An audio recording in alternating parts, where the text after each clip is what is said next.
घर में दरिद्रता लाती है ये 9 आदतें।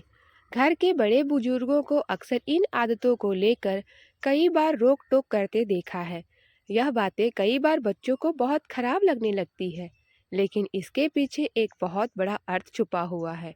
वास्तुशास्त्र के अनुसार कुछ आदतें ऐसी होती है जो अपने साथ गरीबी को घर में लेकर आती है। अगर आप भी इन बातों का ध्यान नहीं रखते हैं और इन चीजों को करते ही रहते हैं, तो आपके घर से कभी भी गरीबी दूर नहीं होगी। जैसे अच्छे काम करने वाले व्यक्ति को अच्छा मिलता है, वैसे ही कुछ बुरी आदतें होती है जिसे करने से हमारे घर में हमेशा क्लेश और परेशानियां ही लगी रहती है। क्योंकि यह बुरी आदतें ऐसी है जिससे माता लक्ष्मी आपसे नाराज हो जाती है। आखिर ऐसी कौन सी बातें हैं जिसे बड़े बुजुर्ग भी करने से मना करते हैं और वह हमारे घर में गरीबी और दरिद्रता को लेकर आती है और हम अपने जीवन में कभी भी सफल नहीं हो पाते हैं। आइए जानते हैं उन आदतों के बारे में। लेकिन उससे पहले अगर आप भी चाहते हैं कि माता लक्ष्मी का आशीर्वाद आप पर बना रहे, तो इस वीडियो को एक लाइक करें और चैनल को सब्सक्राइब कर लें और कमेंट बॉक्स में जय माता लक्ष्मी जरूर लिखें। नंबर 1 है, आपको कभी भी जूठे बर्तनों को बहुत देर तक यूं ही नहीं रखना चाहिए, क्योंकि खाना खाने के तुरंत बाद इन बर्तनों को धोकर उनकी जगह पर रख दें। कई लोगों की आदत होती है कि वह रात को खाना खाने के बाद बर्तनों को यूं ही बिना धोए सुबह के लिए छोड़ देते हैं। लेकिन इस आदत से आपके घर में नकारात्मक ऊर्जा उत्पन्न होती है, इसलिए आपको किचन में कभी भी जूठे बर्तनों को नहीं रखना चाहिए।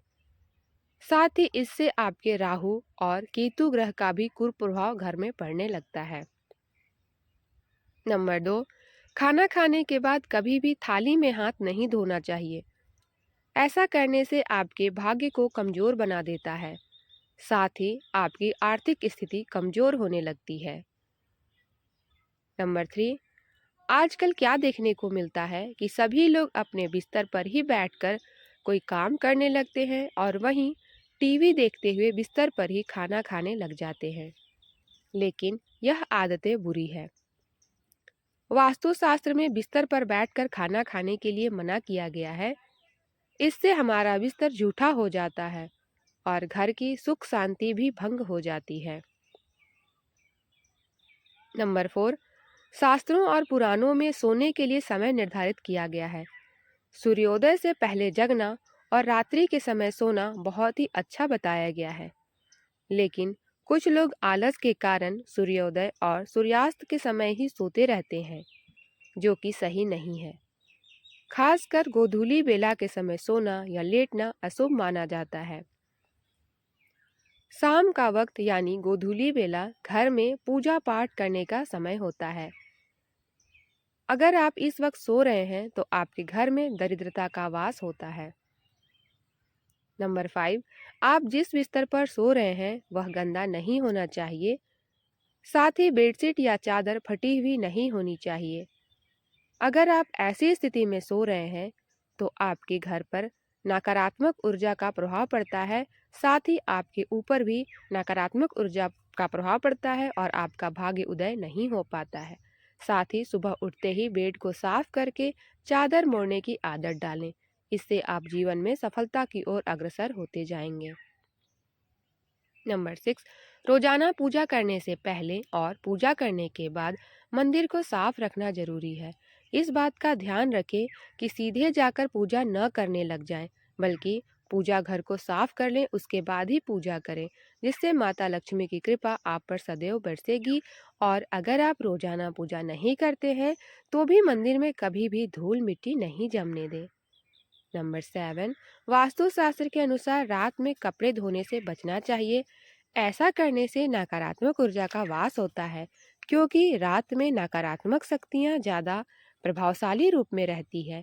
इसलिए रात को कपड़े धोने से व्यक्ति रोगी हो जाता है।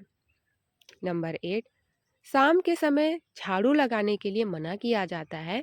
ऐसा इसलिए किया जाता है क्योंकि झाड़ू में माता लक्ष्मी का वास होता है और शाम का समय माता लक्ष्मी का आपके घर में आगमन का समय होता है। इस वक्त अगर आप झाड़ू करते हैं तो माता लक्ष्मी रुष्ट हो जाती है और आपके घर से चली जाती है। नंबर 9, सूर्यास्त के बाद कभी भी किसी को पैसे नहीं देना चाहिए। ऐसा करने से आप पर कर्ज का बोझ बढ़ सकता है और दिए हुए पैसे भी डूबने का खतरा रहता है। इससे धन हानि के योग बनते हैं।